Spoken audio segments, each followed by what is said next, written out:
Happy Friday, folks.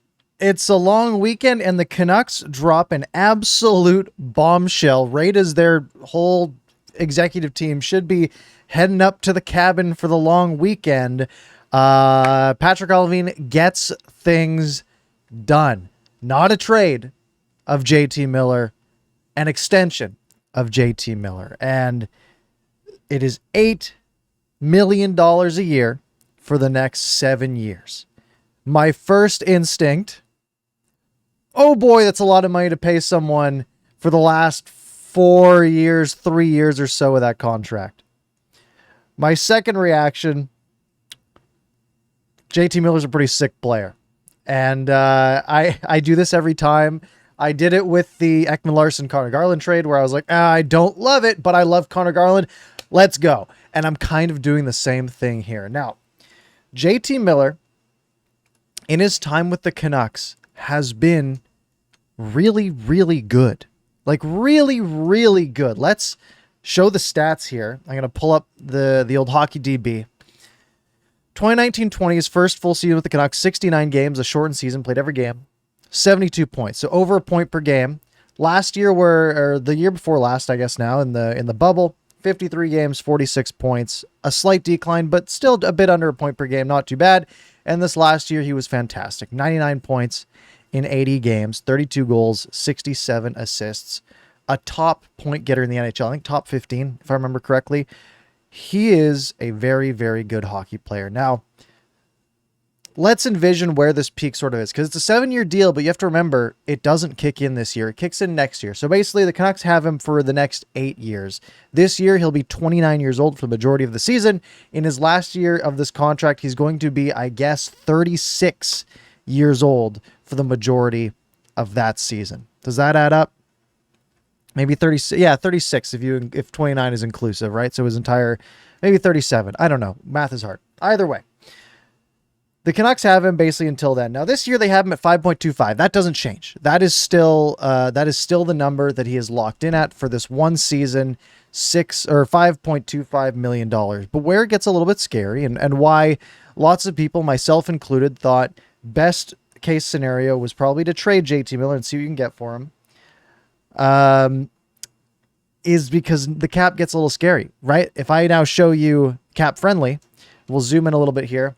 You can see JT Miller, $5.25 million this year, UFA next year. That's going to fill in at $8 million. Now, let's just talk about this 1 year at $8 million. Let's say right now, is JT Miller an $8 million player? Absolutely. A 99-point player in this day and age in the NHL, with the cap going up, especially a bit in the future, ideally, JT Miller is an $8 million player, and you could have called him a $9 million player for this next year, and I would have said, you know what? That's pretty fair. Obviously, where this gets squirrely is down the line. Now, what we need to think is, where are the Vancouver Canucks in this process, right? If the Canucks were saying, all right, we are trying to win a Stanley Cup in the next 3-4 years, this is our cup window, so we're going to screw the last 3 years of this contract. They're going to suck, but that's not our window anyways. It's the next 3 years. That's when this sort of move makes sense, where you add in some extra years, try to bring the money down a little bit, get value out of the beginning of the contract when you're in your window, and then have some lost value near the end when you're not really going to contend anyways. That's what Calgary's doing right now with the likes of Huberdeau and such. Where it gets scary is where the Canucks are, because the Canucks made the playoffs in the bubble year. They made it to round 2 of the playoffs, got eliminated. This last year, they didn't even make the playoffs. They had just over 90 points. And for this to make sense, the Canucks need to take a big step. And it's tough for them to make a big step. They've added Mikheyev, Kuzmenko, Lazar, but their defense hasn't gotten much better. Elias Pettersson hopefully takes a step and bounces back like he did in the latter half of last year. Quinn Hughes, I think, is on a steal of a contract already at 7.85. But if you look at the contracts for next year, 2023, 2024, JT Miller will be making $8 million, right? Put that right here. Put an $8 million spot right here. You still have Bo Horvat unsigned as an unrestricted free agent. Kuzmenko, if he does really well, hopefully, he might be in for a big raise. And then the defense, you're going to have to sign a few defensemen. So cap friendly, don't forget Niels Höglander, who probably, assuming he's probably going to get fourth, maybe third line minutes this year, he might get a small raise to maybe 1.5, probably not much more than that. Ferland will be off the books. That's LTIR anyways. But you look at this number right here. This is pre-JT Miller. The Canucks had about $61 million on the cap. $22.6 million of projected cap space. Take $8 million away from that right now, because that's what JT Miller's getting. And the Canucks will now have $14.6 million of cap space going into next season. $14.6 million. That's $14.6 million that you now need to find for Bo Horvat, who's probably going to be making $6 or $7 million, if I had to guess, just throwing a random number out there. I think he probably deserves a raise. The captain of the team. He's going to want a raise, and he's going to want some term. Okay, let's say he gets 7, right? Maybe 6.5, but let's say he gets 7. And then we're down to what? $7.5 million of cap space? Well, now you got to fit Kuzmenko. You're going to have to fit a couple more forwards in if you're filling in some holes maybe. You're trying to get better. Remember, you can't be the same. This has to be a team that is trying to win a Stanley Cup. You can't get worse and you can't stagnate, right? You also then have $7.5 million. Let's say Kuzmenko, let's say he does really well this year. Let's say he does okay this year. Let's say he gets $3 million next year, or they just let him go.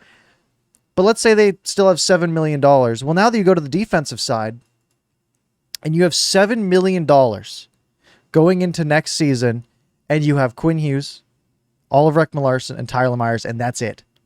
That is your entire defensive core.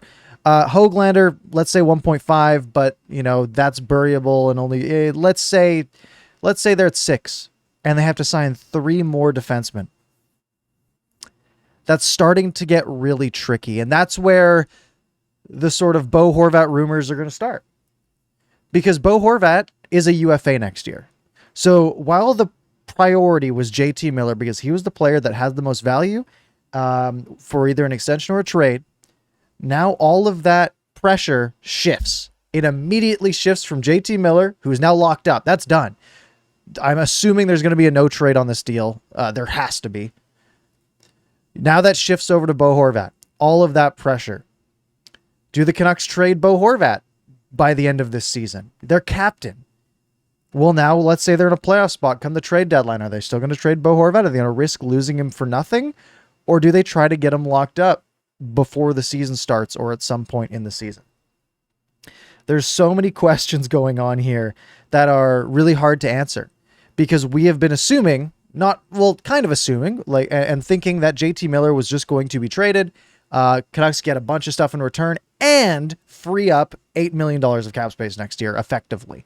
But instead of getting assets, the Canucks went the route of keeping JT Miller, a nearly 100-point player, a great player, but taking $8 million out of the cap for the next 7 years. And remember, I am just talking about the next couple of years, because keep in mind, all of that money I just said, including those defensemen, where you had like $6 million to spend on those defensemen, you still have to get better, because this is a team that's trying to win a Stanley Cup in the next few years, because that JT Miller contract is going to be an issue in those last couple of years. That Oliver Ekman-Larsson contract is already not great.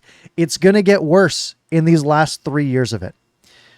So the Canucks need to find a way to get better, and that $8 million is going to make it hard. Because I'm going to take you to another page here, and this is about age curves. This is from hockeygraphs.com. This is back in 2017, so the stats might have changed a little bit. But this is looking at how players change over time. And this is the graphical form. JT Miller is right here. So the average player, slightly worse than their peak, which is like 24, 25 years old, right? And most people have always said like 27, 28 is the prime for forwards, but recently it's been getting a lot younger. So let's say it's, 23, 24, 25 years old. For JT Miller, he's an anomaly. He got better the last few years, especially joining the Canucks. But he's right here, that sort of 28, 29. It was his 28-year-old season last year. So his last season was right here, and his last 3 seasons are these 3 lines right here. So year 1 of that contract is not next year. This is still year 0, right? This is the $5.25 million he makes this year. And then this is year 1, 2, 3, 4, 5, 6, 7. So again, this is where it starts to get scary, right? This is in wins above replacement. So an elite player might be worth a few wins a year. But in theory, he will be worth 1 win less. And that's a couple $1 million less effectively by the end of that contract, right? The age curve comes for everybody. And some players are immune, right? You got Joe Pavelski. He's immune. Sidney Crosby was basically immune. He got worse, but he's still fantastic. There are some exceptions. But for the most part, age is undefeated. And age will always be undefeated. So the Vancouver Canucks are going to need to find a way to get better with that $8 million, locking everything up. But for this year, you know what it means? It means the Canucks have JT Miller all year, right? Sure, he doesn't back check sometimes, but man, is he a really good player, and he's really fun to watch. So for the rest of this season, I say sit back. We can stress about Bo Horvat now. Let's sit back. Let's enjoy the ride. Let's enjoy JT Miller. And let's hope that those last few years of this contract pay off. Let's hope that he is continuing to be the player that he currently is for the Vancouver Canucks. Because right now, hey, there's nothing we can do about it. Let's just enjoy the ride, folks. Let's just enjoy the ride. We got about a month and a half until regular season hockey. And folks, make sure you're subscribed. Keep it right here all season long. If you want to hear more JT Miller talk, Monday night, Canucks After Dark, I am sure we will talk a lot about it at 10 p.m. over on the Canucks After Dark YouTube channel. You can find it down below. Hope you guys have a lovely long weekend. JT Miller and the Vancouver Canucks forever.